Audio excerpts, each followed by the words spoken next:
case anybody's watching this that they're maybe unaware that women can create things to make any seasoned horror fan squirm uncomfortably in their seats, give them lingering nightmares that they won't forget, and force them to ponder the darkness, even as they're running screaming towards the light. Take this as your wake-up call, because Red Lagoe is here to show us exactly what you've all been missing and craving, whether you've been aware of it or not. And Red, I really appreciate that, because I'm here, of course, to talk to you about your newest collection just over my shoulder here. Impulses from a Necrotic Heart, which absolutely proves positively that women aren't only capable of doing these things, but oftentimes they're the best in the business at doing exactly that. Nice.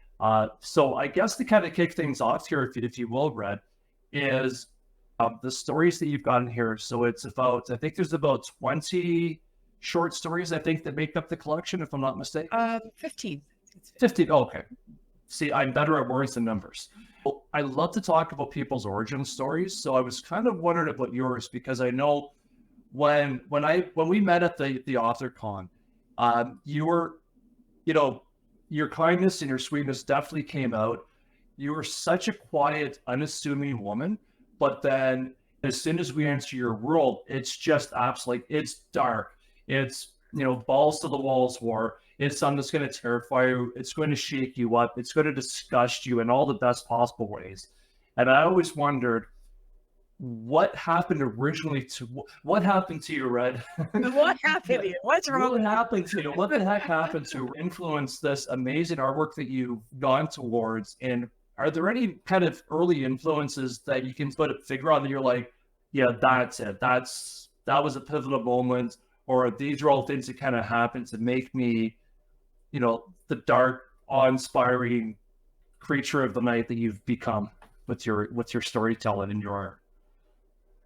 That's a hell of an intro. I'm gonna put that on my if I get one of those banners for my name, it's gonna be Red Lagoe balls to the wall horror. it would not be wrong. I can only imagine the artwork you'll have to accompany that. I think my earliest influences growing up, I was a kid, a little kid in the 80s and a teenager in the 90s. So I grew up on 80s slasher horror. There were really not any restrictions in my household. So my brothers would go rent VHS tapes from Action Video and we'd watch all the horror movies. I'd watch also Alfred Hitchcock with my mom, Twilight Zone. So I had a lot of dark stories just coming at me all the time when I was a kid. But I was also very imaginative. Every kid plays pretend, and I did a lot of playing pretend all by myself. It was always some kind of survival story, and it was often like a slasher thing where I was the final girl. So it was all kind of fun and games. Just until somebody falls in the forest. Yeah, exactly. I would never fall. I would not be the person that fell.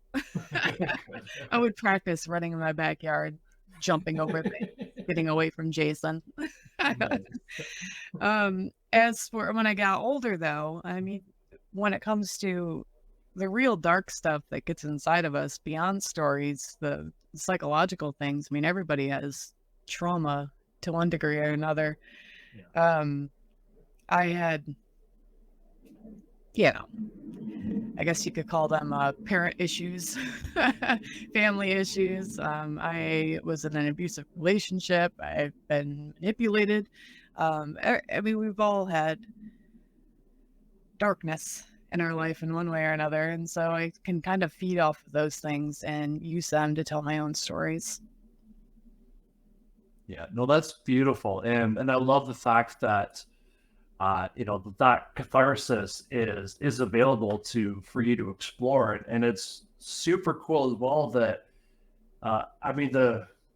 your stories are so immersive that they almost become a visual medium on their own.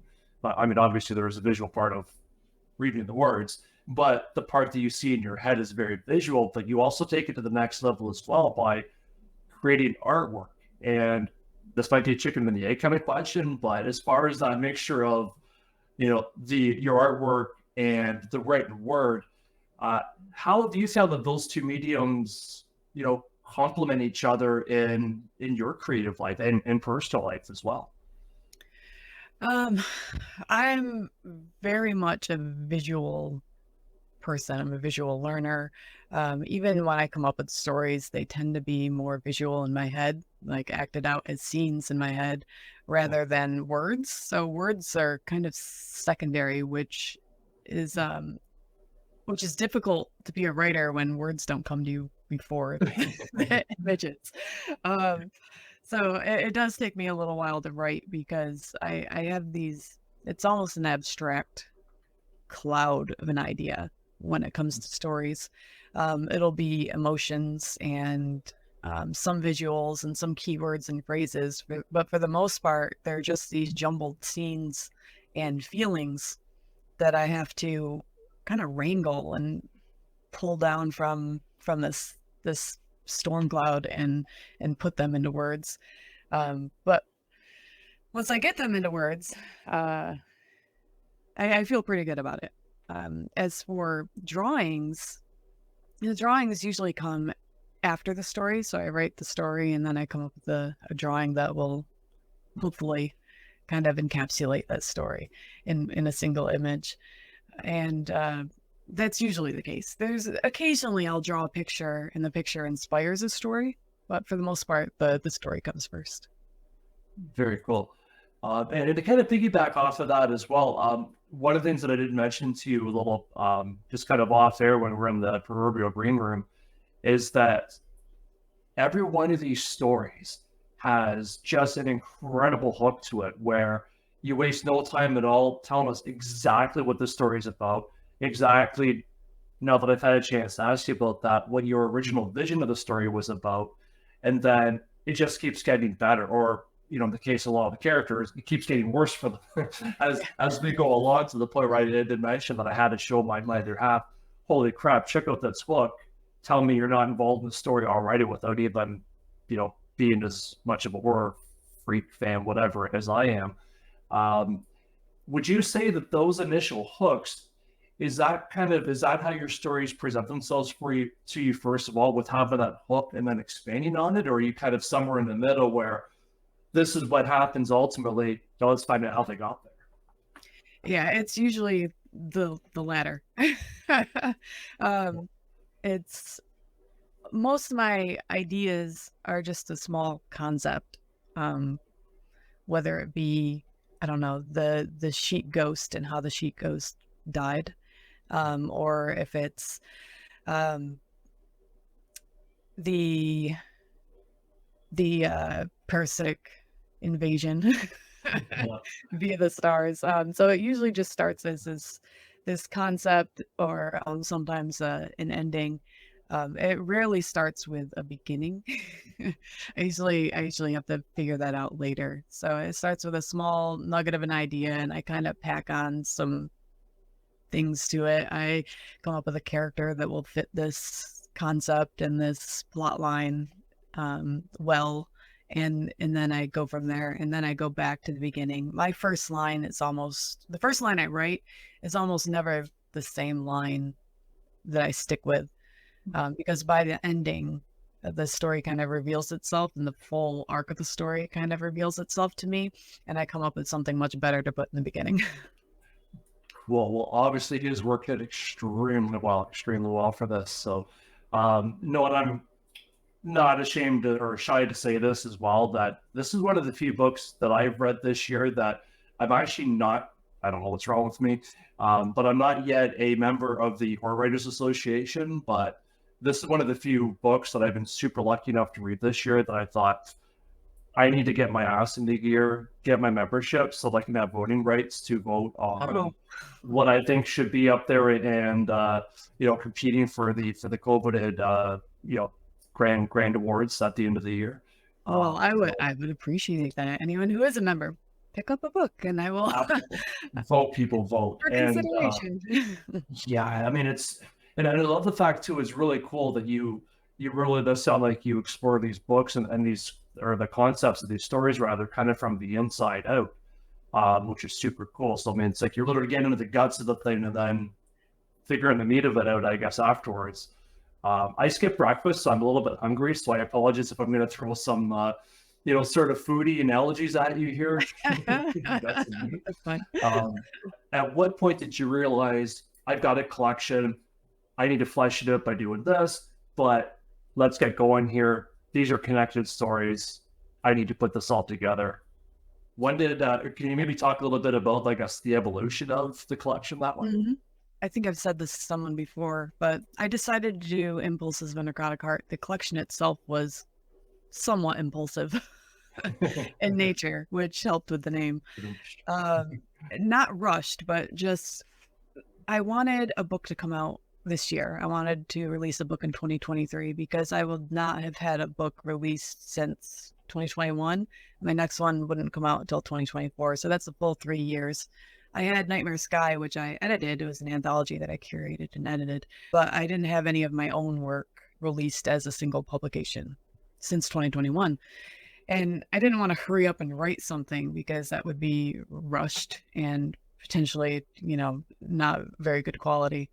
But I had stories. I had tons of stories. I had well over like 80,000 words worth of stories that I had rights back to that I could put in a collection. And so I decided early 2023 that since I had all the stories, or most of the stories were already written, I should just put out another collection because a lot of them had already been written. They'd already been edited. A lot of the work was already done. And I'd only have to polish a few of the stories that I had and maybe write a couple more. And so I had all year to get this done. And so that was my goal is to put out the collection. And so I pulled from those stories that I had and I picked the ones that best went together in both mood and tone. And I started to see that a lot of these stories, a lot of these more recent stories of mine have more heart in them. I really, like you said, get into the guts. Like I kind of dig in a little deeper emotionally with most of these stories. And that's where I tied in the whole idea of this necrotic heart, these stories being pulled from the heart. Yeah, and that's what I absolutely love about these as well, is that you really do get into the literal heart of these stories. And I think that's one of the things that makes it so that they really resonate really well. It's not just an entertaining story. Not that there's anything wrong with this, but you're not just, oh, that was a crazy story. Okay, next. And then by the time you're into the next story, the other one's kind of out there, that's kind of gone. You thought about that one. Whereas I found that these ones, despite some of the more gruesome aspects of some of these stories and the just absolutely over the top, I mean, geez, you've got a story in there all about the worst period ever. And it was incredible. It's so over the top, but there's also a lot of, oddly enough, even as a man reading this, I sure everybody watching this, I have no uterus, but I'm pretty sure I think I grew one just so I can feel the pain of the story while reading this. That's how effective these stories are. I've got parts that I didn't even know I had.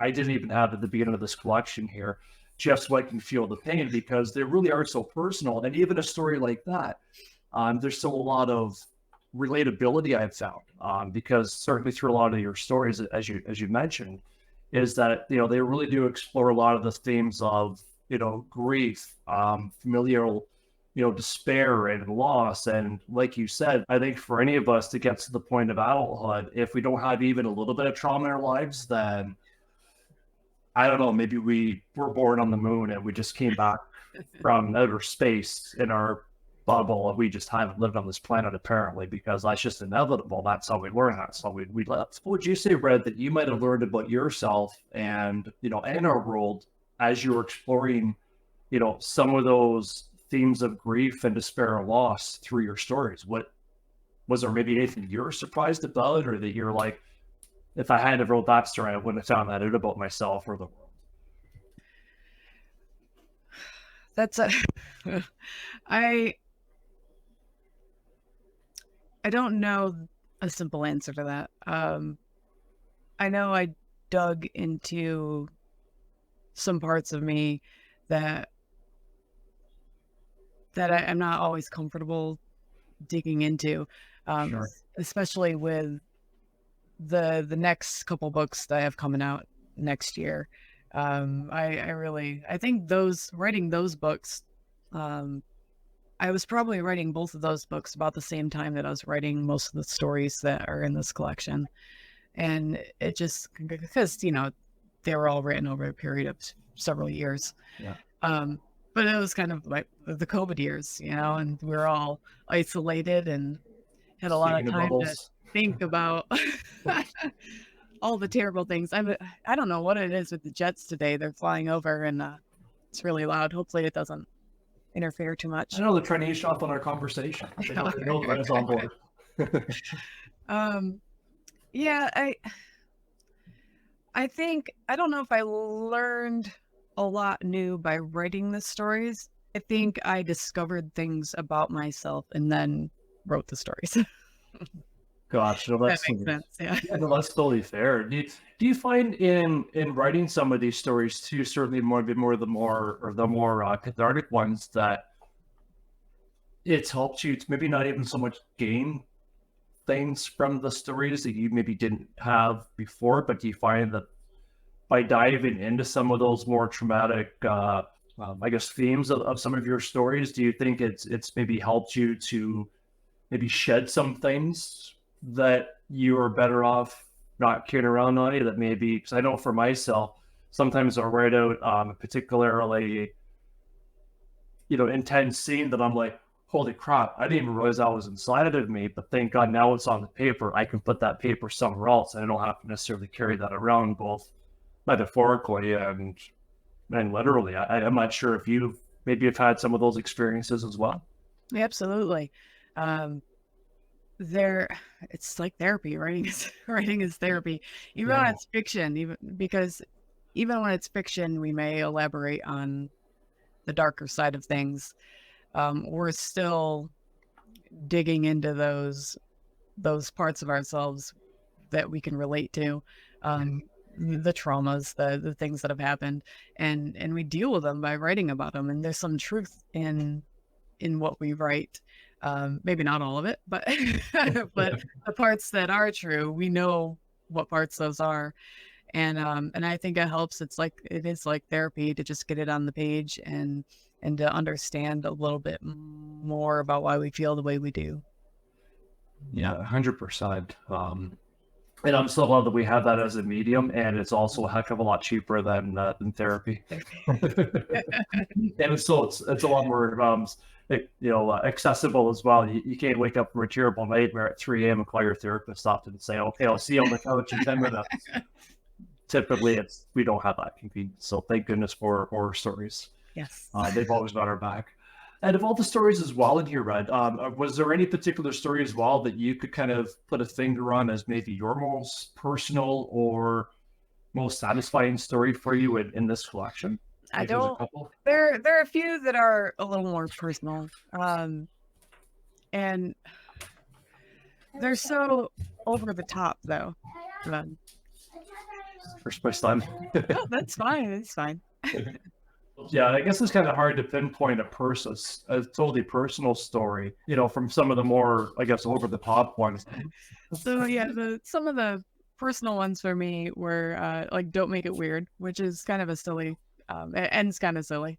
I think it That's is. great. A little graphic and violent at the end, but that comes from an actual experience I had growing up playing sports with the boys, and I was really angry for a long time about just being treated unfairly on the field.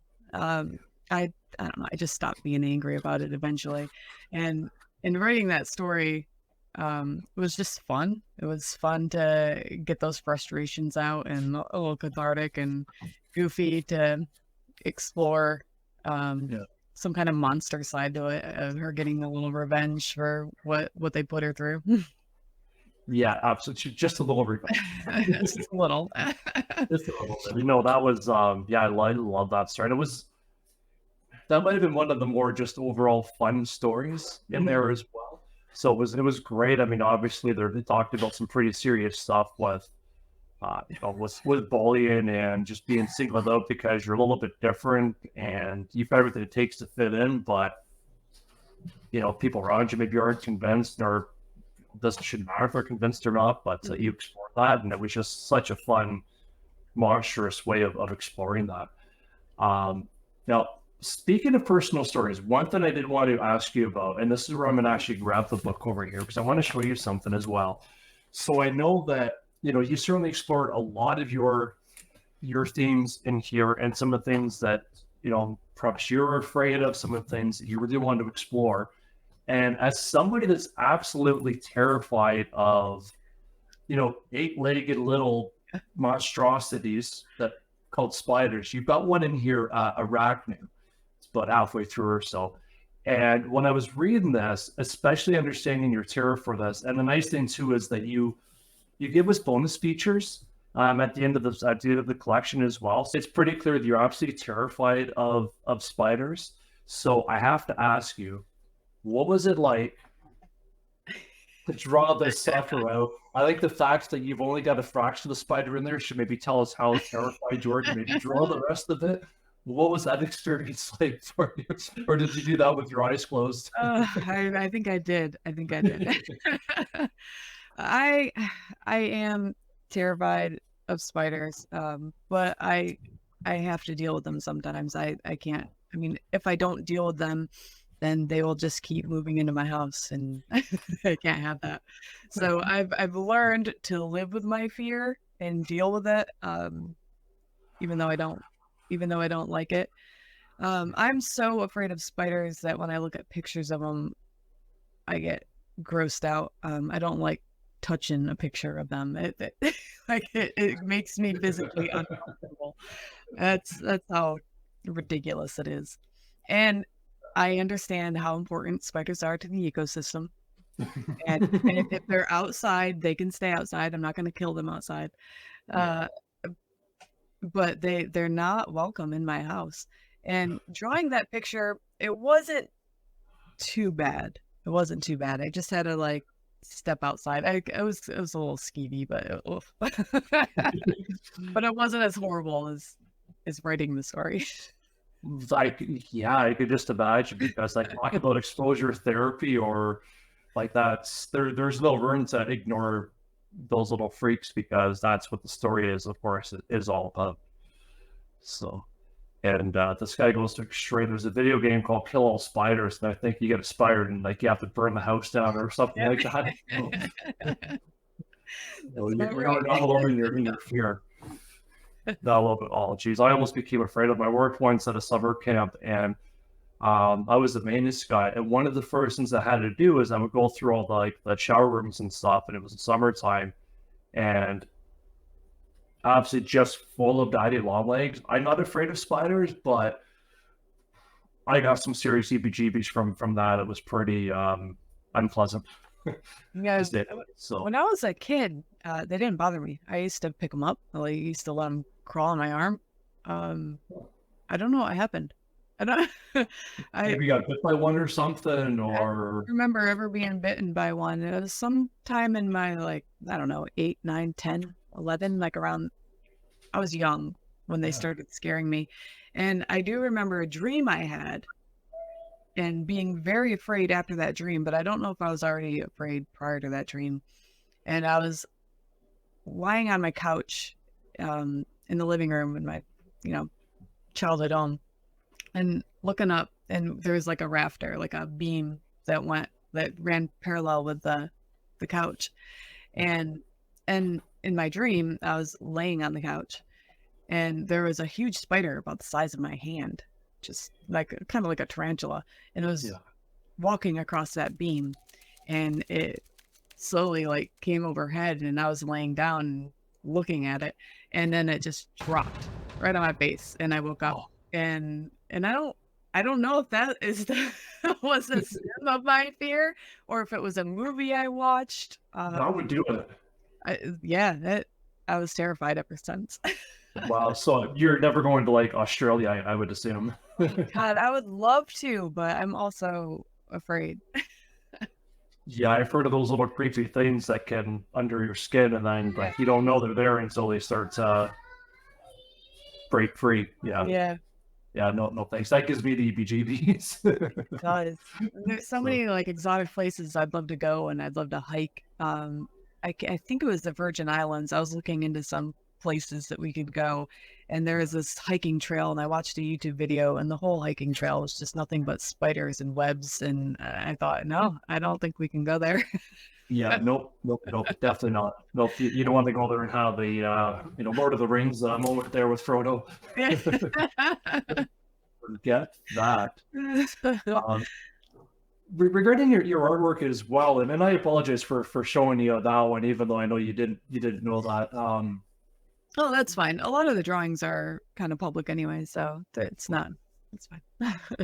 Are you now? Do you have any plans of creating like your just artwork by any chance, or have like a gallery book? Because I would buy that.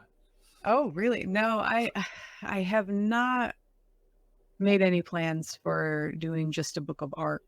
Um, I I am in the early stages of just mentally scheming how to start um, offering my art for like offering the rights for book covers Oh, cool. or even selling prints. I have a few things on redbubble.com, but I'd rather have um, I don't know, something else, something set up, my own online store maybe.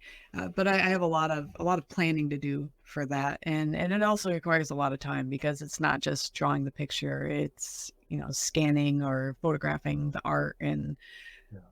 getting the high resolution images up, and then yeah, there's a lot to it. So eventually, I hope to do more with my art. But for right now, it's in the early scheming phases. That's cool. Well, I wish you all the best on your scheming.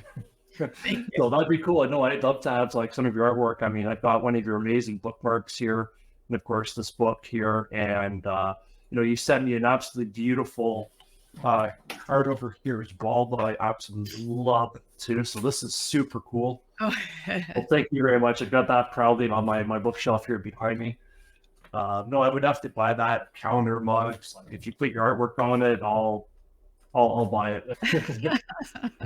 oh, thank Yeah, you, thank you. you're welcome. Yeah, I no, guess you've we gotta got some put amazing more out work there. out there. I was kind of wondering too. So, being that you are, I hope you don't mind me getting a little personal here for a moment.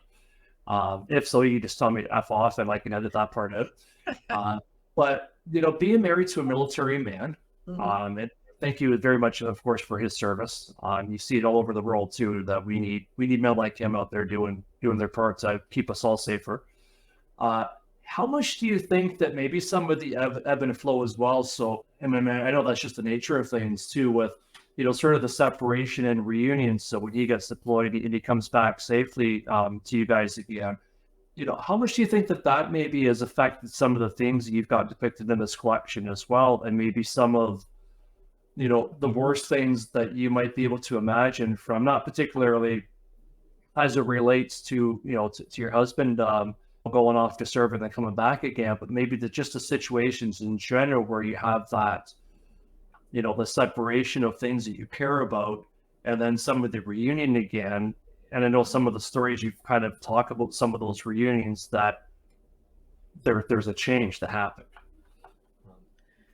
That's a great question. I never even considered that. I never considered his frequent deployments and being away from home um, as as an inspiration, but suppose it probably it probably is.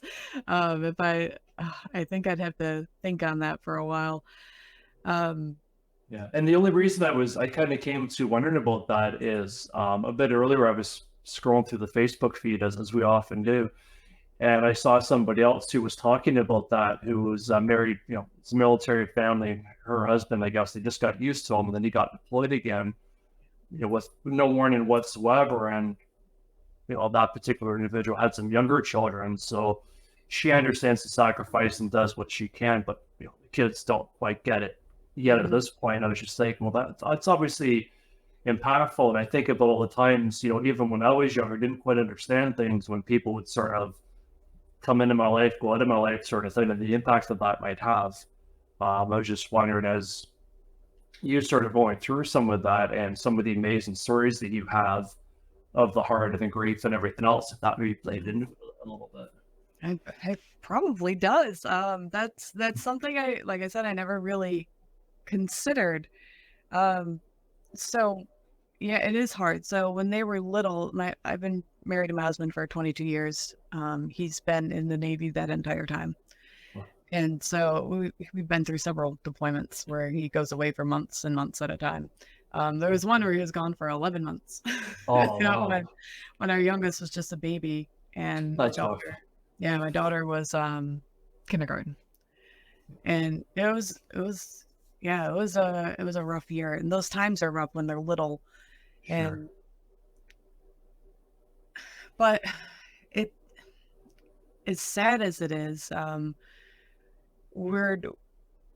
least I try to teach my kids to recognize their own emotions during those times.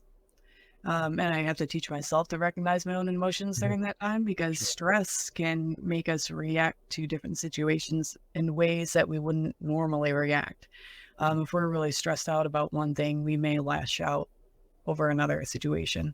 Absolutely. And so what I've taught my kids all along, and now they're teenagers, I have one in college and one in middle school, is that it's so important to be in touch with those feelings. It's okay to be mad. It's okay to be sad. You can have all the feelings, but to recognize when you might be lashing out, when you might be angry with someone, and whether or not all that anger is really justified, right. Or if you're just really stressed out and acting because of those stresses. And so I like to think that we have a fairly healthy emotional connection and recognition of our own mental state of mind, our own state of mind. And I hope I'm teaching them well, and they seem to be dealing pretty well as they go into their teen years. So yeah, I guess all the darkness would just end up on the page. So any of the absence. So I guess I am trying to think if I have a story of anybody being absent. Probably not due to deployment or anything. Right. But the I'm sorry, I'm like, my brain is going like 10 different places at once right now. I'm trying to. Oh, we get it. I see squirrels everywhere I go. I have squirrel minds constantly. I'm trying to decide which squirrel I'm going to chase. That's the challenge. But yeah, I mean, that's another. I guess it's kind of a minor trauma. Well, absolutely. And it's continuing. It's a part of a part of your life, and that's always what I find pretty fascinating about that, because they're the ones that are over there, but at the same time, I mean, you really are all in it together, just on different levels. So thoughts, and Jay, I think your kids are very lucky to have you as well. To be able to be there and have somebody that's grounded, who's going through the same stuff, that can kind of give them that perspective, a very healthy perspective. I think that's pretty incredible. So it's good stuff there, Red. Oh, thank you. I don't know. We'll find out if they're all screwed up when they get older. They start writing horror stories. I know you might have some competition, right? It'll be the family-themed trauma collection. Yeah. Entering your own risk. You're not going to be the same at the end of the story. So, I have a fun horror story based on a deployment, and that would be Iraq now. So whenever my husband's gone, I have to deal with the spiders. So that's how I learned to deal with them. And there was this one time, one of the grass spiders or wolf spiders, I don't know what they're called, got into the house in the fall, and it was a big one, like a really big. They grow big. Yeah, and it was in the bathroom, and I did kill it. I'm sorry for all the people who don't think I should kill spiders, but I can't have that.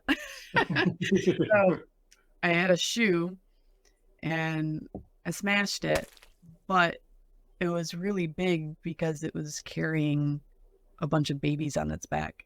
And so the moment I Oh. smashed it, I don't even know, dozens, hundreds of tiny little spiders just started scurrying in every direction. And there was screaming and crying and that was all me, and smashing and Wow. It's like, hey, did you ever kill a spider since? I'm very cautious. I'm very cautious. My son isn't too afraid, so you'll capture him now for me because he's getting older. You'll set him Yeah. free. That's a good way. You raised them right. You got Yeah. to raise at least a couple of fearless warriors, right? We'll get them. Yeah, kids are great. Um, I remember they're now a teenager. They're 19, but or well, not quite. Let's not flesh it. They will be next month.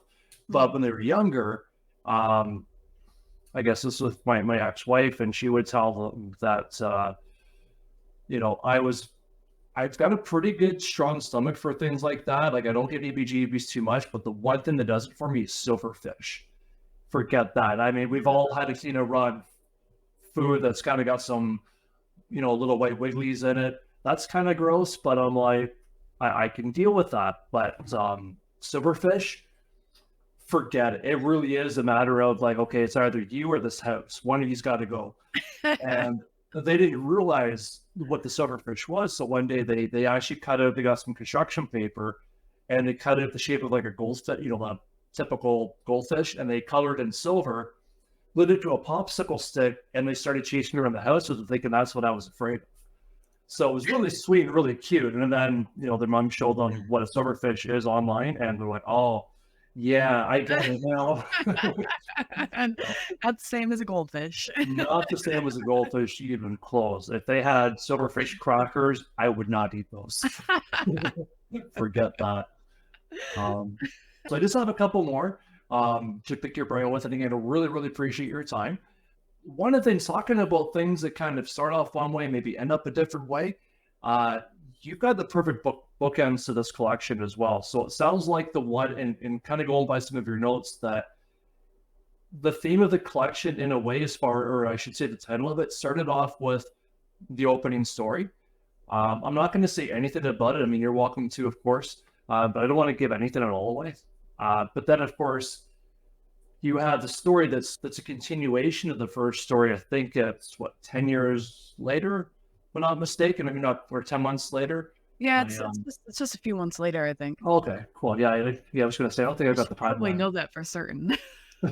I should probably too. And it was I just read not so long ago. Yeah, I mean, did you kind of have both of the stories in mind at the same time, or did the latter story, the closing story, come maybe a little bit later on as you were writing the collection? So when I was compiling the collection, I came up with the title of the collection prior to coming up with the title of that story or the story at all. And so I wanted to have an opening and closing story that were connected, because I did that with my very first collection, Lucid Screams. The opening and closing story kind of bookend the whole collection. And it was pretty well received. People seemed to really like that aspect. And so I wanted to bring that back for Impulses of a Necrotic Heart. And so I had all these stories together, and I knew this theme of this rotten heart and in the darkness that comes from those deep, dark places. And so I wrote Impulses of a Necrotic Heart, knowing that it was going to be kind of a continued story, but a separate story also on its own at the back of the book. I wanted kind of a Poe feel, kind of a Telltale Heart kind of feel for that last story, just to pay a little homage to Edgar Allan Poe. And so, yeah, they were separate stories, but I knew they were going to be connected by those same characters. Cool. Yeah, and it worked really, really well too. I found it was interesting. It almost made the book seem like a living thing. Like, even though I'm done with that story, as I bring the other ones, life from that story was still happening. And then I got to sort of see, catch up on it. And okay, so this is what's happened to this poor guy now. And then it made me think, geez, I wonder what's happened to some of those other characters now. What's going on with their continuation? And it was a really cool. It gave a really cool, living vibe to the whole collection that I thought worked extremely well. Thank you. I'm glad it worked. Yeah, and it was a lot of fun too. It was really cool. It's like I struggled with those. Yeah, I struggled with those too quite a bit. I struggled getting it right.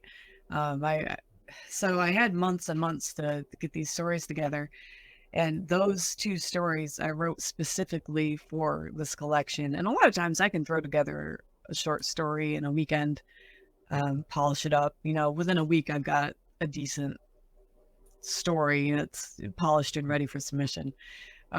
These were tricky. Like, I don't know why they were so hard, but I really struggled to get it down just right. And then eventually, I'd write it one week, read it the next week, and it'd still suck, and I'd have to make more changes. And then it like hit me one day, the little changes I needed to make, and I made them, and I think it worked out well. Yeah, absolutely. And speaking of trauma too, it was cool because, you kind of talked about the effects that your stories can have on your characters as well, because the main, character in that was almost a thesis for childhood trauma and, the violent, in this case, continuation of how we, of how we dealt with that trauma later on in life. And we got to see, not too often, we got to see sort of how it started and how it ended, and these 2 stories combined really, it was a good sandwich. It was a good trauma sandwich. Trauma sandwich. Regarding your trauma sandwich that you put I'm going to have lunch after this conversation, but regarding the trauma sandwich that you've deliciously put together for us for this collection, what are the things that you're hoping that folks are going to take away with them, once they kind of flip that final page, whether it's pure entertainment or maybe some life lessons? I guess really what I'm asking is, what's the perfect scenario for you when people kind of read that last story and put the book down and they're like, oh, what do you think would be like the perfect, reaction to having read that, besides buying more of your work, of course? Yeah. Perfect reaction. My goal with most of my stories, or with all my stories, is to create some kind of emotional reaction. I want people to gasp, or I want people to feel like they've been punched in the gut or stabbed in the heart. I want people to feel moved in some way, whether that be a good way or a bad way. Yeah. Maybe even inspired to go out and write something dark and twisted themselves.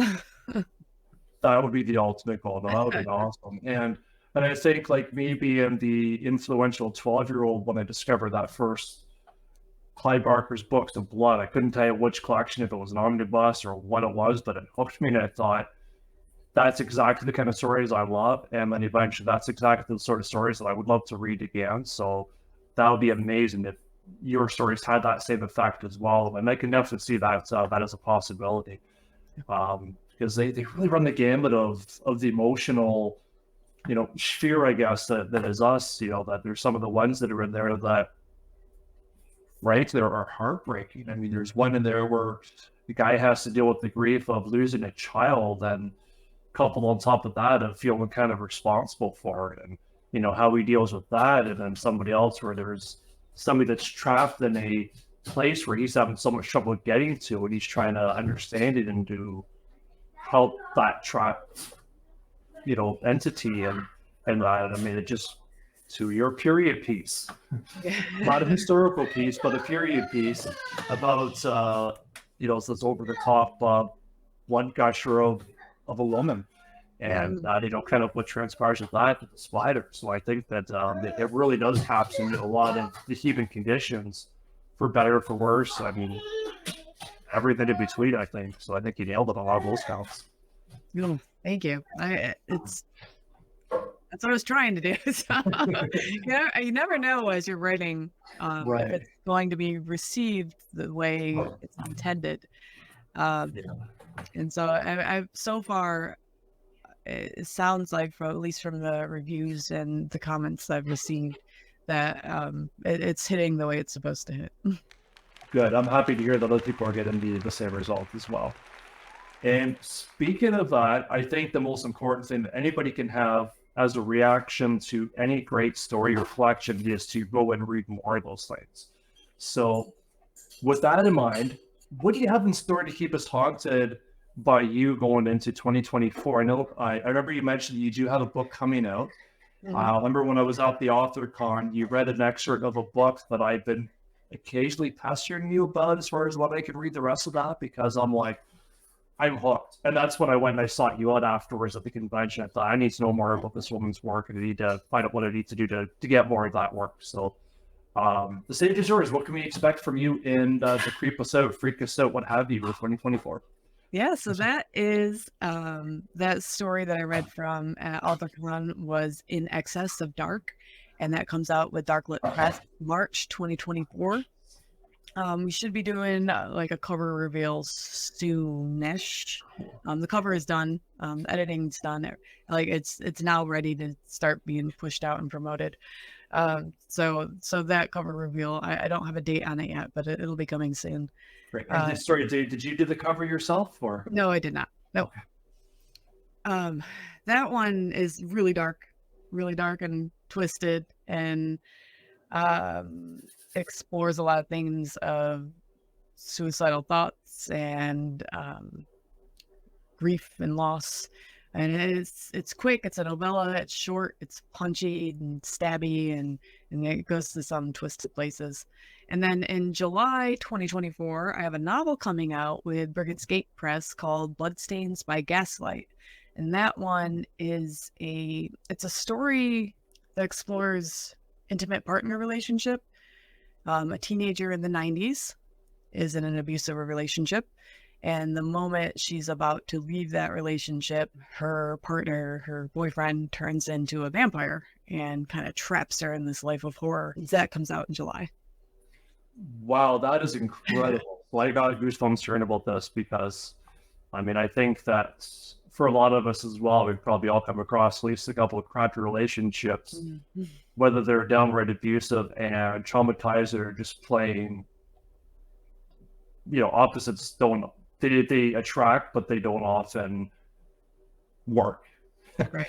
To put it extremely mildly. So I think that's an incredible metaphor as well. Because anybody's had a bad relationship, especially traumatic one, it very much is like a blood sucking kind of relationship, or soul sucking, or it's a vacuum.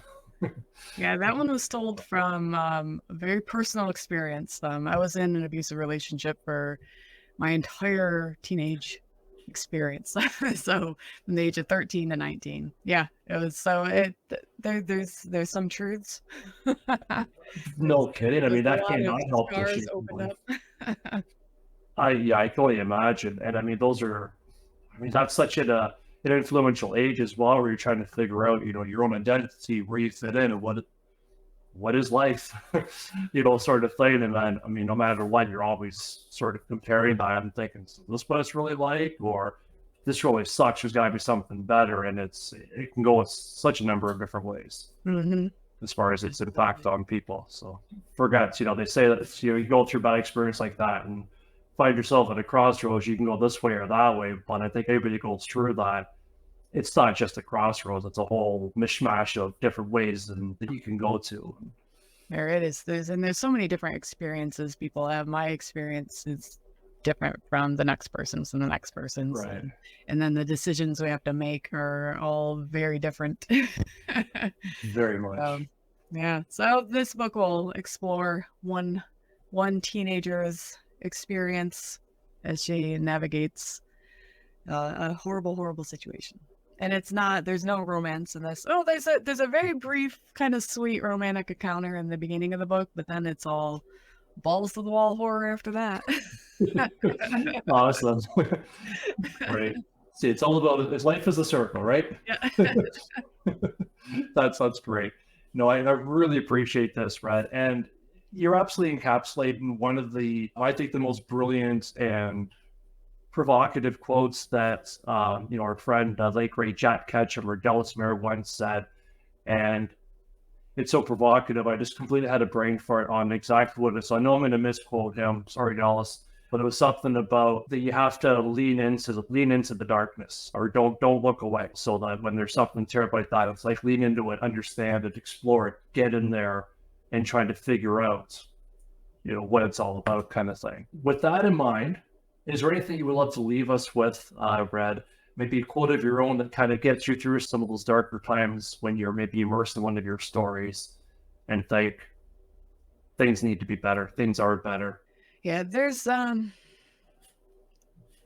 always light in the darkness, even in the most darkest places. And sometimes we have to sit in the dark for a little while, but we can't stay there too long. If you stay there too long, it'll just swallow you up, and it becomes harder and harder to get out. So if there is a light, try to look at it every once in a while. Try to go into the light. Try to break out of the darkness if you can. If someone's extending a hand, take it if you need it. Like I said, sometimes we have to sit there for a little while, but you can only sit there so long before it really takes its toll. So always look for the light.